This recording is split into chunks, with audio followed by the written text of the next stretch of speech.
pessoal, tudo bem? Sejam bem-vindos a mais uma aula da disciplina de fundações e hoje nós vamos ver mais uma solução para fundações em divisa, certo? Ou seja, hoje nós vamos ver sapatas de divisa com viga alavanca. Então, como é o funcionamento dessas vigas alavanca, certo, pessoal? Então, vamos lá. Essas vigas alavanca, pessoal, elas têm a função de fazer uma espécie de transferência de carga, certo? Ou seja, ela vai pegar essa carga que está vindo do pilar, certo?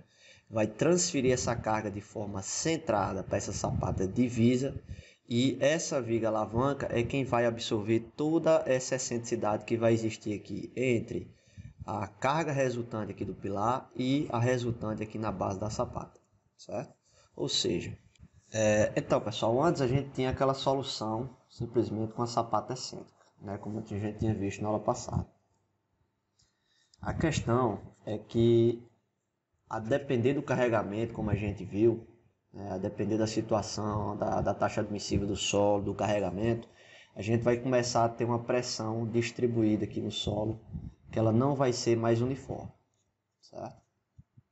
Essas sapatas excêntricas, de uma forma geral, elas só são viáveis quando a gente consegue ter uma distribuição de tensões no solo, né, que sendo a tensão máxima, onde pelo menos toda a base dessa sapata esteja comprimida, certo? Quando começa a aparecer tensões desse tipo aqui, ó, a gente tem um gráfico dessa forma, ou seja, começa a aparecer tensões de tração na base, isso aqui não é uma situação, digamos assim, bacana para a gente, certo? Então, sempre que possível, quando acontecer uma situação dessa, a gente vai tentar adotar uma solução que é com viga alavanca, ou seja, a gente pode ter um pilar aqui internamente, certo? Que vai receber uma sapata centrada sem problema nenhum, né? Não tem problema questão aqui de espaço, certo? E a gente pode fazer a conexão de uma viga ligando essa sapata até o outro pilar interno, tranquilo? Então essa viga ela vai servir para absorver toda essa excentricidade que vai existir aqui entre a base da sapata, né, que é o CG da sapata, e esse alinhamento aqui de onde está aplicado a carga, certo? Ou seja, essa excentricidade, certo? Então, o esquema estático dessa viga de equilíbrio, né, também chamada de viga alavanca, é mais ou menos isso aqui, ó. A gente vai ter aqui nessa outra base, né, nesse lado, vou chamar aqui lado 1 e aqui lado 2, certo? Ou seja, a gente vai ter uma carga aqui chamada P2, certo? E vamos ter uma cargazinha aqui do nosso pilar de divisa, que a gente chama de P1, certo? Então, a ideia dessa viga alavanca vai ser absorver toda essa excentricidade, ou seja, esse momento fletor que vai existir aqui, ó. Existe um momento fletor que vai ser a minha normal vezes essa excentricidade, certo? Então, todo esse momento fletor ele vai ser absorvido por essa viga alavanca, certo? Então, é como se a gente tivesse aqui a nossa reação, certo? Nossa reação aqui na base dessa sapata, ela vai ser um valor, certo? Que vai ser o meu P1, ou seja, a carga do meu pilar de divisa, mais um ΔP, né? Ou seja, um acréscimo de carga, certo? Então, de uma certa forma, por isso que essa viga ela é chamada de viga alavanca, né? Porque, na realidade, quando esse elemento tende a deformar, né, ele tende a acontecer uma coisa desse tipo, ó. É como se essa viga ela tendesse a girar, certo? Ou seja, essa carga P1 ela vai, digamos assim, nesse ponto aqui da aplicação, ela vai tender a girar essa viga no sentido anti-horário, né? E essa carga P2 que está chegando no nosso pilar interno, ele vai ser aliviado, certo? Por uma cargazinha também que vai ser igual ao meu ΔP, certo? Ou seja, a gente vai substituir uma sapata excêntrica, né, que vai ter uma configuração de carregamento distribuído não uniforme, como esse daqui que vocês estão vendo, certo? A gente vai substituir essa solução por uma solução em sapata centrada. Essa sapata que a gente vai adotar aqui na viga alavanca, ela vai ser uma sapata que tem o mesmo cálculo de uma sapata centrada. Ou seja, toda a excentricidade vai ser transmitida para a viga alavanca, né? Então, quando a gente for calcular essa sapata, chamando aqui, por exemplo, S1 e aqui S2, né, a nossa S1 vai ser calculada para essa reação final, né? Que, como a gente viu, vai ser em função da carga P1 que chega no nosso pilar, mais um acréscimo de carga que a gente vai ver já já como é que calcula, certo? Esse esquemazinho estático, ele é um sistema isostático, certo? É um sistema isostático, de simples resolução, né?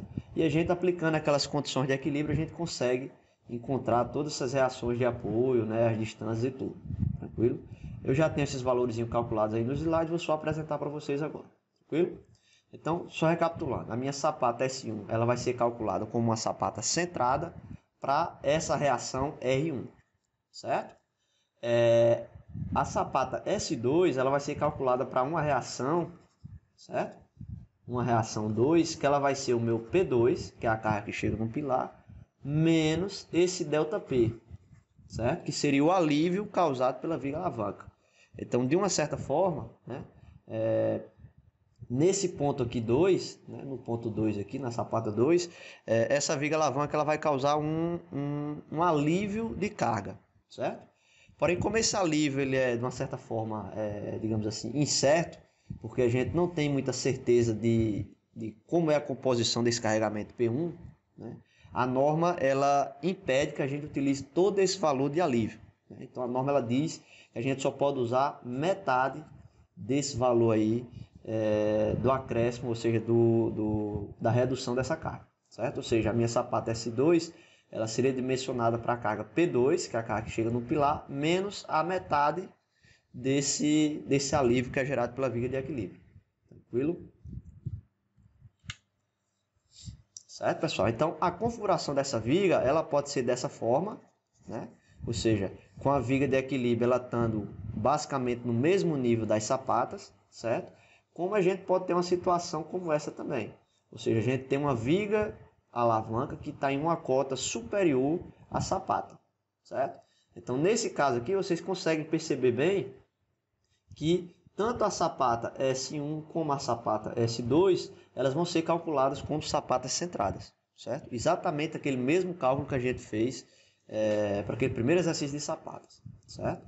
Ou seja, a viga alavanca, ela basicamente vai transmitir essa carga que eu tenho aqui de P1, ele vai transmitir aqui para a base dessa sapata S1, né? E vai transmitir um acréscimozinho, uma redução para o meu P2, certo? Então o S1 ele vai receber um pouquinho mais de carga, né, relacionada aqui ao P1, e a minha S2 ela vai sofrer uma redução de carga, certo? Como a gente viu aí. Aqui um esquemazinho só para a gente entender mais ou menos como é que funciona, né?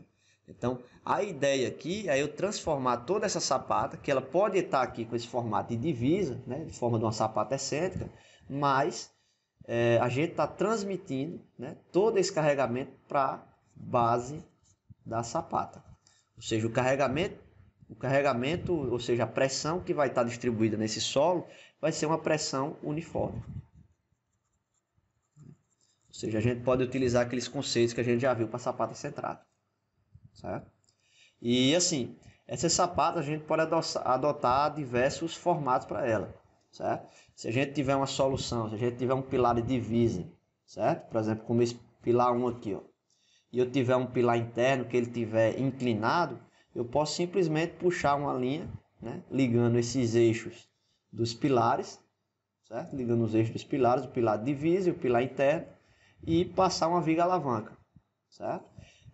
Aquele mesmo caso lá que a gente viu para a sapata associada, aqui também tem que acontecer, ou seja, de preferência, a largura da sapata ela tem que acompanhar o desenvolvimento aqui da viga alavanca, ou seja, ela deve estar no mesmo alinhamento, como vocês estão vendo aqui, ó. Esse lado aqui, essa linha de eixo da viga alavanca está paralelo a esse lado da sapata, certo? Por quê? Porque eu preciso que essa linha de eixo da viga alavanca ela passe pelo menos pelo centro de gravidade da sapata, certo? Coisa que se eu fizesse uma sapata retangular, certo? E fosse puxar a linha de eixo, né, considerando que o pilar estaria por aqui, fosse puxar a linha de eixo, eu não ia coincidir, certo? Não iria conseguir fazer com que essa linha de eixo da viga alavanca ela coincidisse, ou seja, ela passasse por cima do CG dessa sapata, certo? Então, para isso acontecer, eu preciso fazer essa sapata que a gente chama de esconça, né? Ou seja, ela é meia torcida mesmo, ela é uma forma de um paralelogramo, certo? E nada impede que, se eu tiver outra sapata próximo também, eu também ligue, né, essa mesma viga de equilíbrio para esse pilar, né? Eu só tenho que começar a perceber aí que sempre eu vou ter aquele acréscimo, né? Ou seja, esse pilar aqui, por exemplo, aqui P1, aqui seria o 2 e aqui seria o 3. Esse pilar P3 ele vai estar sofrendo um alívio de carga devido à viga alavanca 1, viga alavanca 1 e devido à viga alavanca 2, certo? A gente considera aquela metade da redução de carga que a norma permite, né? Mas mesmo assim, uma situação de cálculo, a gente precisa verificar se não há risco de levantamento desse elemento interno, certo? Normalmente isso não ocorre porque essas sapatas internas elas têm um carregamento normalmente maior do que essas fundações de divisa, tá certo? Mas de toda forma, se essa redução de carga for muito significativa, vale a pena verificar se não ocorre o levantamento dessa fundação, tá certo? Então, como vocês estão vendo aí, a gente pode fazer essa ligação da viga de equilíbrio, ou seja, a viga alavanca, tanto em outros pilares, como vocês estão vendo aqui, ó, nesse exemplo aqui, a gente tem esse pilar aqui, certo? Que ele descarrega em outro pilar, né? Semelhante a esse aqui também, né? Como a gente pode ter uma situação também de um pilar divisa, né? Ele puxar uma viga alavanca e essa viga alavanca descarregar em outra viga, né, que está passando aí pelo interior da edificação, certo?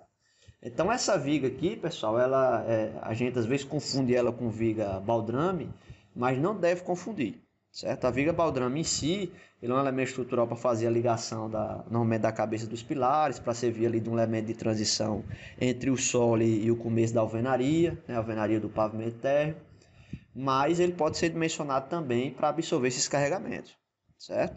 Ou seja, uma viga alavanca ela pode acabar funcionando como uma viga baldrame, mas uma viga baldrame ela não funciona como uma viga alavanca, certo? Essa viga alavanca ela precisa ter uma armadura bem dimensionada, precisa ser bem detalhada essa viga alavanca aí, certo? Diferente das vigas baldrame que normalmente só tem uma armadura construtiva. Eu comentei para vocês, né? Então, nesse caso aqui é um exemplo de uma viga alavanca com cota superior à sapata, né? Ou seja, tanto a sapata S1 como a sapata S2 vão ser dimensionadas como sapata centrada, certo? Essa excentricidade que existe aqui entre o eixo do pilar e o eixo da sapata é a excentricidade que a gente vai usar para calcular essa viga alavanca, tranquilo? Então, essa viga alavanca aí vai ter uma ferragemzinha principal aqui na parte de cima, certo? Uma armadura que a gente chama de negativa e ela tem que percorrer aqui todo esse comprimento da viga, tranquilo? Eu vou mostrar como é o detalhamento dela e como é o esquema, né? O esquema típico de uma sapata com viga alavanca, né? Isso aí é um esquemazinho que tem no livro do professor Alonso, né? Que é livro de exercício de fundações, e basicamente a gente tem aquela mesma ideia, né? Se a gente tem um alinhamento entre dois pilares, tanto faz eu estar utilizando a projeção na horizontal como a projeção na vertical. Eu não preciso calcular, digamos assim, essa resultante aqui, a distância entre P1 e P2, nessa distância inclinada, certo? Para quê? Isso é para facilitar os cálculos, ok? Então, quando eu for calcular, basta eu utilizar essa projeção aqui na horizontal, tranquilo? Então, por exemplo, eu tenho o meu valor de D, que ele representa exatamente a distância entre o CG da sapata P2, do P2, e o CG da sapata de P1, certo? O valor de E é a minha excentricidade que existe entre o CG da sapata divisa, e o CG do pilar, tranquilo? A é a maior largura da sapata, B é a menor largura da sapata, certo? Nesse caso, a gente sempre, né, contabiliza aqui essa cota na horizontal, certo, pessoal? Se eu fizer A vezes B, eu vou ter o mesmo, né, digamos assim, o mesmo valor se a sapata fosse retangular, normalmente, sem ser em forma de paralelogramo, tranquilo? O esquema estático da viga seria esse daqui, que eu comentei, né? Temos a carga do pilar, ela vai ser transmitida para a ponta da viga alavanca, né? Então ela vai ter um balançozinho aqui, que é exatamente o valor da minha excentricidade, né? Esse balançozinho aqui, ó, estou desenhando para vocês. na base, exatamente no ponto central, no CG da sapata, eu vou ter aplicado a minha reação na sapata, que ela vai ser o meu P1, que é a carga que está chegando no pilar, mais um ΔP, que é um acréscimozinho de carga que eu vou mostrar já já como a gente calcula, certo? E como é que está funcionando aqui? Esse aqui seria um esquema simplificado, certo? E aqui seria um esquema mais realístico, certo? Seria um esquema mais realístico, ou seja, no meu pilar eu vou ter uma carga distribuída, né, na base do meu pilar, que vale quanto? A carga P1 dividido pela base do pilar, certo? Isso aqui vai dar um carregamentozinho distribuído para a gente. E na base da sapata eu vou ter um carregamento linearmente distribuído, né, uniforme, que vale a reação, né, que a gente vai calcular, dividido pela base da sapata. Então, na viga alavanca, o que é que vai acontecer? Vai existir um diagrama do momento fletor, que é esse primeiro que vocês estão vendo aqui, ó, que vai ter esse formato, ou seja, a viga inteira vai estar submetida a um momento fletor negativo. Esse diagrama inteiro aqui, ele é negativo, certo? Ou seja, vai existir um ponto aqui que a gente vai ter um momento fletor máximo, certo? Então a gente vai dimensionar uma armadura, né, lá em concreto armado, para vencer esse momento fletor máximo. Ou seja, vai ter que passar uma armadura aqui na parte de cima dessa viga, que vai servir para resistir a esse momento fletor máximo. Tranquilo? E da mesma forma a gente tem um diagrama de força cortante, que essa força cortante ela vai servir para dimensionar os estribos, né, aquela armadura que vai ficar ali na seção transversal da viga alavanca. Tranquilo? Que eu comentei com vocês, de preferência a sapata tem que acompanhar o mesmo alinhamento da viga de equilíbrio, certo? Para eu ter a certeza que o CG, que a viga alavanca vai passar sobre o CG da sapata, certo? Para eu evitar esforços de torção nessa viga, tranquilo? E só para exemplificar aquilo que eu falei, né? Eu tenho um exemplo aqui de um triângulo retângulo, aquele bem simples, né? Esse lado menor aqui tem 3, 4 e a hipotenusa tem 5, certo? Ou seja, só para provar para vocês que tanto faz eu pegar essa projeção em X, a projeção em Y ou a projeção aqui em diagonal, certo? Ou seja, fazendo a relação aqui 0,7 por 2,3, ou seja, 0,7 por 2,3, eu tenho a relação 0,3. Se eu utilizar essa relação aqui na vertical, ou seja, 0,93 sobre 3,07, né? Eu vou ter também 0,3. Da mesma forma, se eu utilizar essa em diagonal, eu também vou ter 0,3. Ou seja, tanto faz aqui os valores que eu vou usar. Eu sempre vou estar adotando o que for mais fácil para mim.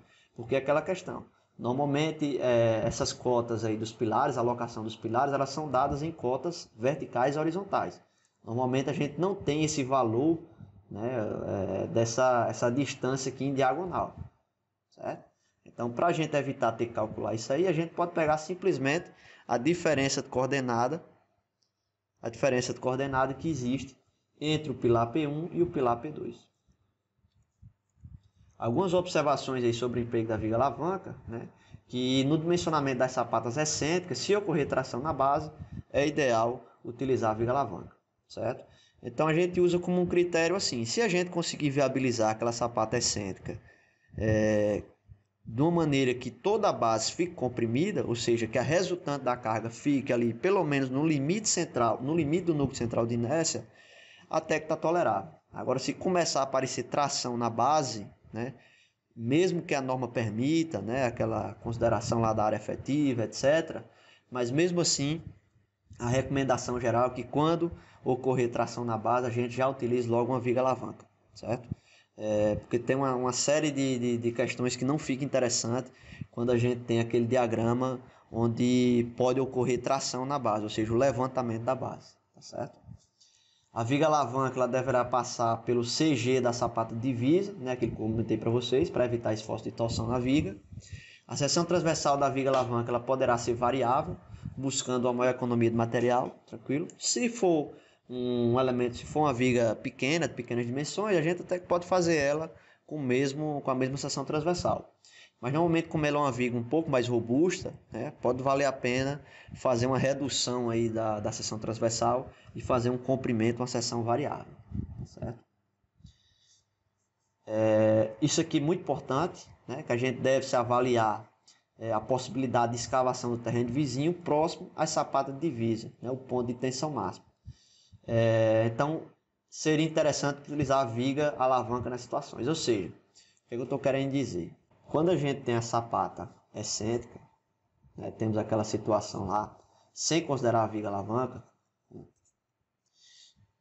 a gente já viu que a gente vai ter uma forma de um diagrama como esse. Né? Mesmo que aqui tenha uma tensão mínima, né, seja zero, ou seja algum valor diferente de zero, né, a nossa tensão máxima ela vai ficar aqui exatamente do lado da divisa, né, considerando aqui que é a divisa. Certo? Ou seja, a gente tem que avaliar a possibilidade algum dia, né, se depender do caso, esse vizinho, né, aqui a região do vizinho, ele vier fazer uma escavação. Ou seja, a gente tem o nosso terreno aqui e o vizinho porventura vem fazer alguma escavação aqui, vem retirar um certo volume de solo. Então, quando a gente faz isso, a gente tem que avaliar que exatamente nessa região próxima à divisa vai estar ocorrendo a minha tensão máxima. Então, se porventura houver algum perigo de descalçar essa sapata, ou seja, de retirar esse solo aqui que fica logo ao lado da sapata, né, que de uma certa forma está fazendo um confinamento aqui no solo, pode ocorrer um desmoronamento dessa obra, certo? Ou seja, se eu tirar esse solo aqui, esse solo que está sobre a base da sapata ele pode acabar erodindo, pode acabar caindo. Eu descalço a sapata exatamente no ponto onde eu mais preciso, ou seja, no ponto onde a tensão é máxima, certo? Então tem que se avaliar bastante essa condição. Se houver perigo de acontecer isso, de forma prudente, é melhor lançar logo uma viga de equilíbrio, certo? Porque a viga de equilíbrio, a gente não vai ter esse diagrama com tensão máxima próxima da borda da divisa, né? A pressão máxima aí seria uma pressão média distribuída de forma uniforme no terreno. Tranquilo? Então, se tiver uma situação dessa que possa ter essa possibilidade de fazer uma escavação aqui próximo dessa sapata de divisa, é mais aconselhável utilizar a viga alavanca. Tá certo? Aquilo que eu falei, a viga alavanca ela pode ser ligada a elementos estruturais como pilares internos, viga baldrames ou até outros pilares de divisa também, né? E o cálculo da viga alavanca ele pode se tornar ainda mais econômico se for considerado uma distribuição triangular de tensões no solo, né? Ou seja, no limite resultante do núcleo central de inércia. Ou seja, esse cálculo que eu apresentei para vocês agora, a gente está considerando uma pressão uniforme no solo, certo? Só que ainda tem uma maneirazinha da gente tentar reduzir um pouco os esforços que vão para a viga alavanca, se a gente considerar um diagrama triangular, ou seja, se a gente considerar que a sapata também vai estar submetida a uma excentricidade. Então, por exemplo, se a gente fez o cálculo lá da sapata excêntrica e viu que não era possível viabilizar aquela sapata sem a viga alavanca, a gente pode tentar trabalhar com essa sapata com a resultante no limite do núcleo central de inércia, certo? E aquele momento fletor ali excedente seria passado para a viga alavanca, certo? É um processinho de cálculo um pouquinho mais chato para ser feito. Eu não vou apresentar aqui para vocês, certo? Ele não é muito visto aí na graduação, esse processo, essa maneira, mas digamos assim que pode viabilizar ou pode reduzir custos em algum projeto que vocês venham fazer no futuro, tranquilo? Então eu vou passar um material de um livro aqui que eu tenho ensinando como é que é feito esse processo, tá certo? Eu não vou mostrar aqui porque envolve muito assunto relacionado a concreto armado. Então, como a gente não está vendo e vocês ainda não viram dimensionamento de concreto armado, fica um pouco sem nexo eu estar explicando isso aqui para vocês, certo? Então esse material fica aí guardado para vocês. Quando vocês pagarem a disciplina de concreto armado, vocês podem voltar, consultar e entender de uma forma mais adequada, tá certo? E como é que a gente vai fazer o cálculo, né? Então tem um passo a passo aqui que a gente vai seguir. Temos aqui esses parâmetros que vão ser considerados no projeto, eu já falei sobre eles, certo? E o que é que a gente precisa fazer, certo? Aquilo que eu falei, o nosso esquema da viga alavanca vai ser esse, certo? Ou seja, nós temos a nossa normal que está chegando no pilar, NK. Temos a normal que chega no pilar 2, NK2, certo? E a nossa sapata de divisa ela vai ser calculada para essa reação R1, que vai ser NK, a carga que chega no pilar, mais um acréscimo de carga que a gente está chamando de ΔP. D vai ser a distância entre R1 e R2, certo? E E vai ser a nossa excentricidade que existe entre NK, a resultante NK e a resultante R1. Tranquilo? Então, o primeiro passo que a gente tem que fazer, pessoal, vocês têm que perceber aí que as nossas incógnitas até o momento vai ser a excentricidade e a distância, certo? A gente tem o valor de L, certo? Que é a distância que existe entre o CG do pilar P1 e o CG do pilar P2. Só que a nossa excentricidade e o valor de D, que é essa distância que existe entre os CG das sapatas, a gente não tem como determinar ainda, porque vai ser em função de B. Tranquilo? Então, é um processo interativo que a gente precisa primeiro fazer um chute para o valor da largura da sapata. Então, a gente pode considerar que o nosso valor de A ele vai ser 2 vezes o valor de B, certo? Para fins aqui de pré-dimensionamento. Fazendo isso, a gente vai ter que o nosso valor de B ele vai ser a raiz de NK dividido por 2 vezes a tensão admissível, certo? Substituindo naquela equaçãozinha que a gente já viu. Aquela ressalva de sempre, né? Ou seja, eu vou pegar a carga do pilar P1 e multiplicar por 1,1, que é para considerar o peso próprio da sapata, certo? Então esse NK aqui ele já tem 10% de acréscimo considerando o peso próprio dessa sapata divisa, certo? Então chutemos esse valor de B1, né? Esse valor de B, e vamos prosseguir com os cálculos. Com o valor de B, a gente tem condições de calcular a nossa excentricidade resultante, né? Ou seja, a excentricidade resultante ela vai ser exatamente, certo?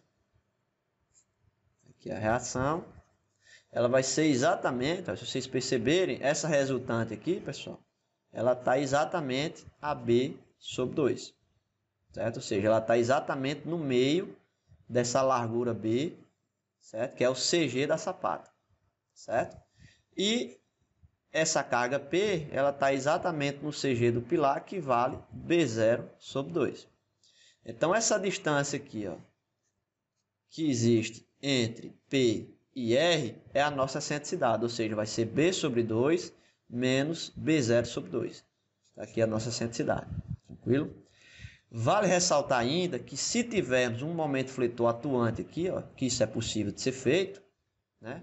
Se eu tiver um momento fletor atuante, é como, né, se eu tivesse uma excentricidade devido ao projeto, ou seja, excentricidade de projeto.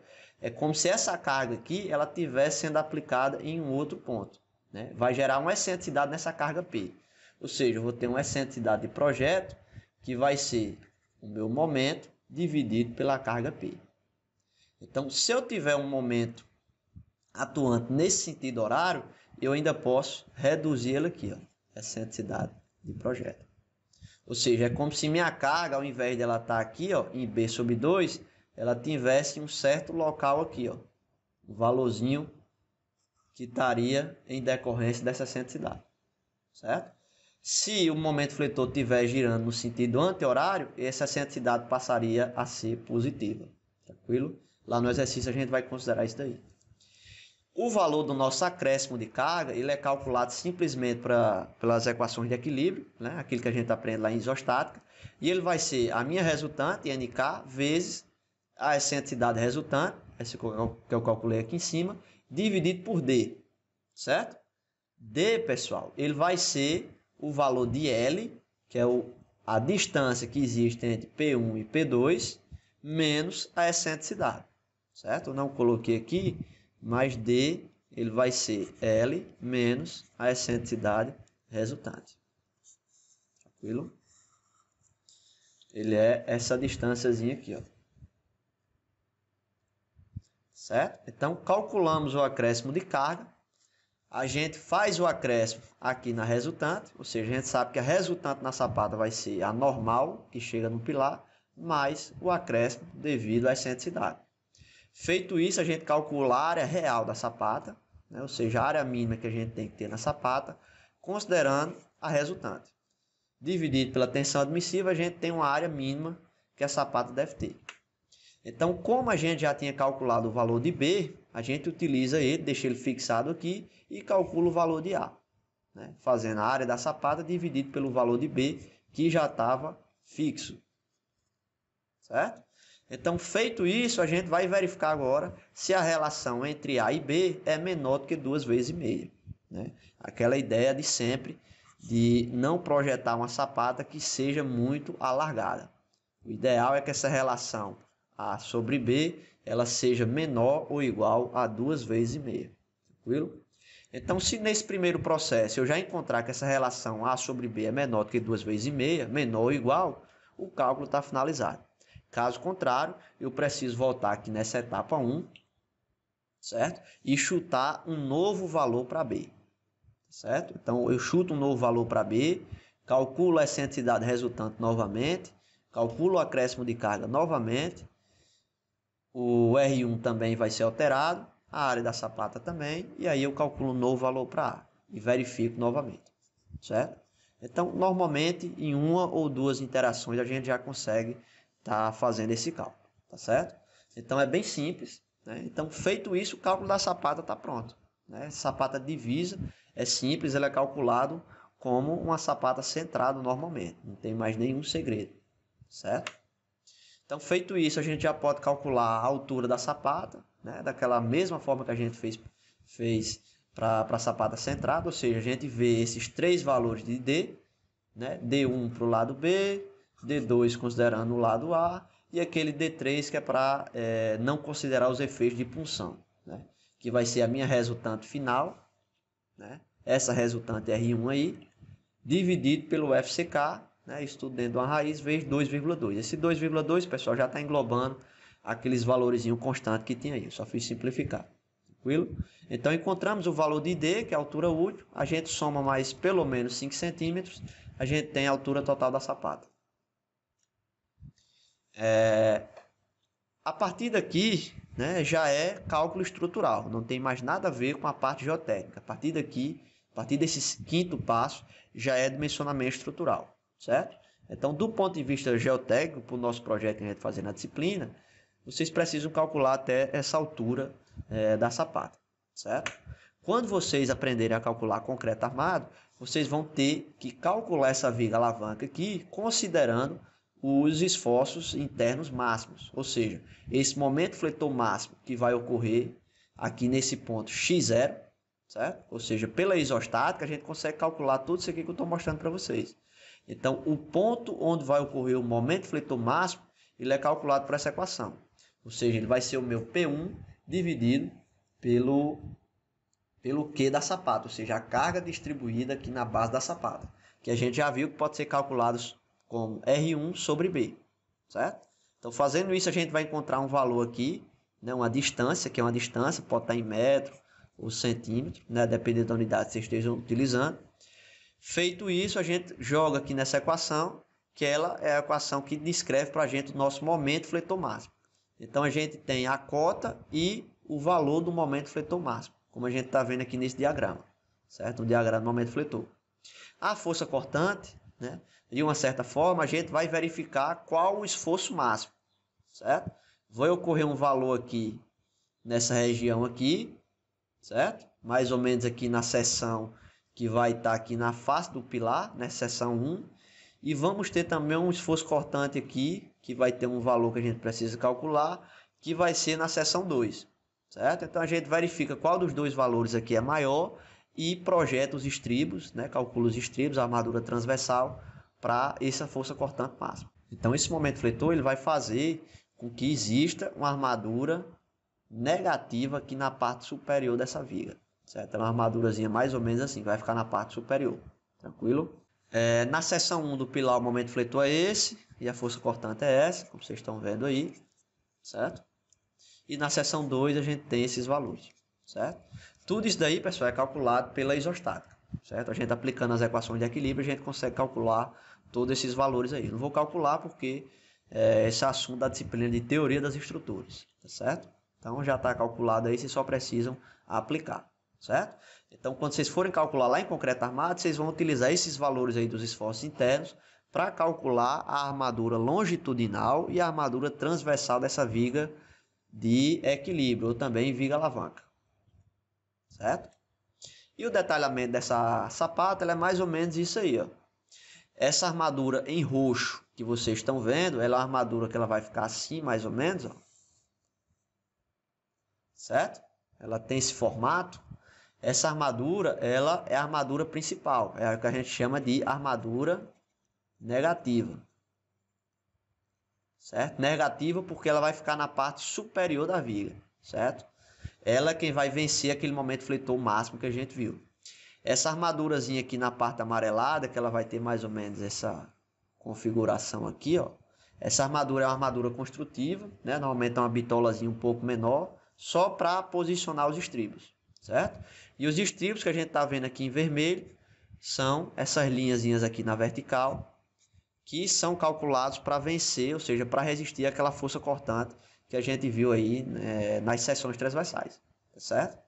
Essa armadurazinha em azul, né, esse azul claro que vocês estão vendo, é a chamada de armadura de costela, né, ou também chamada armadura de costura, certo? Ela é uma armadurazinha construtiva também, que ela é dimensionada lá, a gente pode ver como é que calcula ela pela NBR 618, tranquilo? Mas só de resumo para vocês, a armadura principal é essa armadura em roxo, que fica aqui na parte superior, e os estribos, né? Ou seja, vai ficar uns estribozinhos assim, né? E as armaduras passando aqui pelo meio, certo? Ou seja, a gente tem um corte transversal aí. Normalmente ela é uma viga bem robusta, bem pesada, né? Digamos assim. E os estribos eles podem ser simples, ou seja, o estribo ele é simples quando ele é único, né? Um estribozinho dessa forma. Ou pode ser um estribo duplo, como esse que vocês estão vendo na imagem.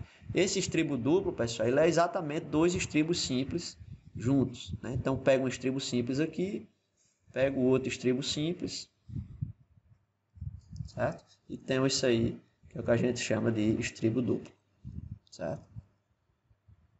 Essa armadura aqui da parte superior é a armadura negativa, que é a armadura principal. Aqui na parte inferior da viga é só uma armadura construtiva, certo? Tranquilo? Então, o detalhamento de uma viga alavanca é mais ou menos isso daí. Lá em concreto armado vocês vão aprender, né? E eu vou estar passando material para vocês aí que também passa todo o processo de cálculo, certo? Vocês não vão conseguir entender muito agora, porque precisa de uma série de assuntos, uma série de coisas para a gente entender sobre concreto armado, certo? Agora a gente vai fazer um exercíciozinho aqui, né? Só para a gente ter ideia de como é que funciona esse roteiro de cálculo. Ok, pessoal? Então, aquela rotinazinha que a gente já conhece, né? O programa aqui, programado aqui do Maticari, né? Então, o que é que eu estou fazendo? Estou inserindo aqui, né, dois pilares, né? O pilar P1 e o pilar P2, né? Então, estou considerando aqui que o pilar P1 ele vai ter uma largura de 50 centímetros por 20, certo? Vai ter uma armadura chegando nele aí de 12 milímetros, né? 1,2 centímetros. Um FCK de 25 MPa e os carregamentos, né? Ou seja, uma carga atuante de compressão de 1.500 kN, né? Um exemplo que a gente vai estar adotando. O momento fletor, eu não estou considerando momento fletor, certo? Só que lembrando que se o momento fletor for positivo, né, naquele sentido horário, a gente vai conseguir diminuir um pouco aquela excentricidade, porque vai existir uma excentricidade de projeto, ou seja, momento dividido pela carga, que vai reduzir aquela excentricidade lá, né? Então vai ser benéfico. Se for no sentido anti-horário, ele vai ser, digamos assim, maléfico, porque ele vai aumentar a excentricidade, certo? Meu NK vai ser a carga majorada em 10%, né, como sempre. E aqui o carga e aqui os valores do pilar P2. A priori ele não interessa para calcular o nosso para calcular a sapata de divisa, né? Mas a gente já deixa registrado aqui para fazer o cálculo dele depois também. A distância entre eixos dos pilares vale 5 metros nesse exemplo, e eu estou adotando uma tensão admissível de 300 kPa, tá certo? Então, considerando simplesmente a carga de compressão na sapata, eu teria que ter uma área mínima da base de 5,5 metros quadrados, tá certo? Então, utilizando aquela equação que a gente tinha visto, né, ou seja, B1 vai ser a raiz da carga centrada, né, a carga NK1 dividido por 2 vezes a tensão admissível, isso vai resultar um valor para a gente de 1,65 metros para o valor da nossa largura. certo? Então, a gente pode adotar um valor aqui, né? Eu vou adotar logo para vocês 1,7, né? Ou seja, arredondando aqui para múltiplo de 5 centímetros, né? Como está quase 1,66, eu vou adotar logo para 1,7, certo? Adotando esse B de 1,7, eu consigo calcular a minha excentricidade, certo? Que vai ser aquele valor de B que eu estou adotando, menos o B do pilar, dividido por 2. Tranquilo? E aquilo que eu falei, se tivermos um momento fletor atuante nesse pilar, se ele estiver girando, tendendo a girar no sentido positivo, né, ele vai diminuir essa excentricidade, certo? Como nesse caso a gente não tem esse valor de E do projeto, ele é zero, certo? Então nossa excentricidade a gente calculou aqui que vale 0,75 metros, ou seja, 75 centímetros.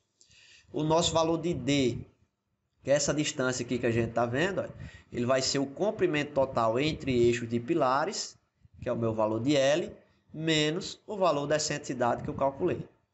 Então a gente encontrou um D de 4,25 metros.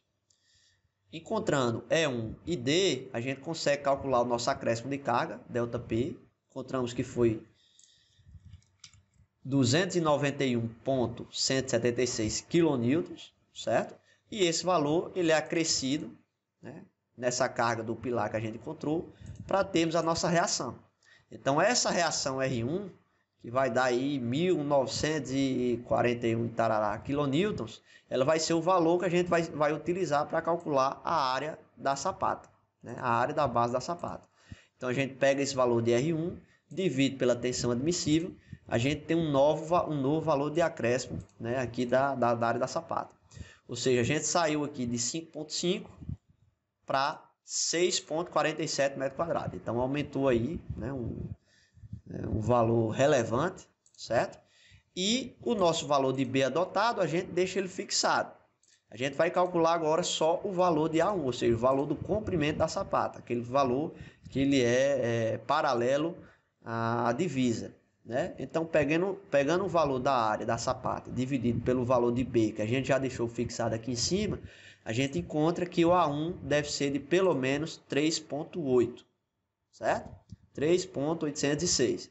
Então, eu adotando aqui 3,8, né, eu encontro que a minha relação A adotado sobre B vale 2,23. Tranquilo? E como essa relação ela é menor do que 2,5, eu posso paralisar o cálculo aqui, certo? Eu ainda, porventura, se eu estiver achando, né, por questões econômicas, enfim, se eu quiser diminuir um pouco essa relação, eu posso acabar adotando um pouco aqui maior esse valor de B, ou seja, vou adotar aqui um B, por exemplo, de 1,8. Se eu adotar um valor de 1,8, todos os valores aqui vão alterar, certo? Eu vou encontrar um valor de A um pouco menor, certo? Agora eu tenho um A precisando de 3,638, ou seja, arredondando, eu preciso de um A de 3,65. Fazendo isso, né, aumentando aqui somente 10 centímetros aqui no valor de B, eu consegui diminuir essa relação e trazer ela para 2 aproximadamente igual a 2. Né? Então, é isso aí. Se a gente conseguir trabalhar com esse valor entre 2 e 2,5, é o mais ideal. Se chegar próximo ali de 2,5, eu já costumo aumentar logo o valor de B para eu ter essa relação já próximo de 2. Certo? Tranquilo, pessoal? Então, de certa forma, a gente já poderia utilizar o valor da sapata, a sapata divisa, como sendo 1,80 por 3,65. Tranquilo? É bem simples, bem tranquilo, certo? E é somente isso mesmo. Eu já venho aqui, calculo o valor da altura, né? Calculo D1, D2 e D3, né? Encontrei aqui que o meu maior valor é esse valor de D2, né? Relacionado ao comprimento A, que vale 1,05, certo? Então eu vou adotar aqui 1,05. A minha altura total, acrescentando aqui 5 centímetros, que é aquele comprimento da armadura, vou ficar com a altura total de 1,1 metro. Né? Comparando com a altura que eu preciso ter para fazer a ancoragem das barras dos pilares, né? Ou seja, eu preciso em torno, na verdade aqui é 45. Né? Então eu precisaria para fazer a ancoragem das barras do pilar de 54 centímetros. Então, como eu tenho 1,10 metro, está tranquilo. Certo? A altura do rodapé eu posso adotar H sobre 3, né? Então deu 0,35. tranquilo? E está calculada a nossa viga, certo? Tanto a base como a altura. O cálculo da viga alavanca, a gente pode calcular os valores, né? Aqueles carregamentos distribuídos na base do pilar e o carregamento na base da sapata, tá certo? Encontramos esses valores aí. Os valores dos momentos fletores são calculados também, certo? E o pré-dimensionamento da viga alavanca, pessoal, sugiro a vocês que ela vai ser isso daqui, ó. Como ela pode ser variada, então, pessoal, como a gente está vendo que essa viga ela pode ter uma largura e uma altura variável, certo? O que é que eu costumo adotar? Esse valor de BW1 é a largura da viga alavanca na região do P1, ou seja, do pilar P1, de divisa. Então, ele vai ser a largura do pilar mais 10 centímetros, né? Lembra que vai ser uma viga muito carregada e eu vou ter a armadura do pilar. Então, para não ter um confronto de armaduras muito grande, eu deixo pelo menos aí 5 centímetros de cada lado para ter uma folgazinha um pouco maior aí para estar colocando as armaduras, né? Evidentemente que lá no cálculo estrutural, vocês podem acabar encontrando que esse valor que vocês adotaram para a largura da sapata ele é muito pequeno, possa ser. Aí vocês podem adotar um valor maior. Só que isso aí só é possível de verificar quando é feito o cálculo estrutural da viga. Tranquilo? Então, na região do P2, eu adoto a largura do P2 mais 10 centímetros também, né? E se for diferente, ela vai ter essa seção variando em planta também. Na altura, né? Aqui a variação no corte transversal, eu costumo adotar para a viga a altura útil dela como sendo a altura da sapata, certo? Ou seja, a altura útil da viga eu adoto como a altura útil da sapata, ou seja, aquele mesmo valor de D que a gente calculou de 1,05 metros, tá certo? E na viga, a viga que chega aqui na região do P2, né? Vocês viram lá pelos diagramas de esforço interno que chega um momento bem reduzido.